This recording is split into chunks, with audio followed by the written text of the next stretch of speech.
انس بن مالک انصاری رضی اللہ تعالیٰ عنہ نے خبر دی، آپ نبی کریم صلی اللہ علیہ وسلم کی پیروی کرنے والے آپ کے خادم اور صحابی تھے کہ حضور صلی اللہ علیہ وسلم کے مرض الموت میں ابو بکر صدیق رضی اللہ تعالیٰ عنہ نماز پڑھاتے تھے۔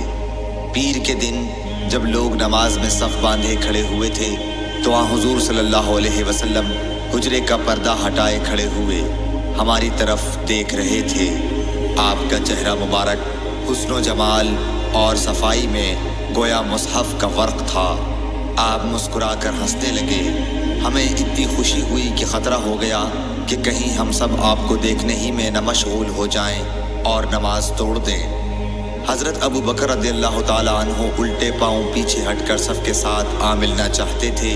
انہوں نے سمجھا کہ نبی صلی اللہ علیہ وسلم نماز کے لیے تشریف لا رہے ہیں، لیکن آپ نے ہمیں اشارہ کیا کہ نماز پوری کر لو۔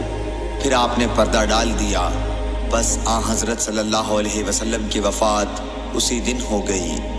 انا للہ و انا الیہ راجعون۔ صحیح بخاری حدیث نمبر 680۔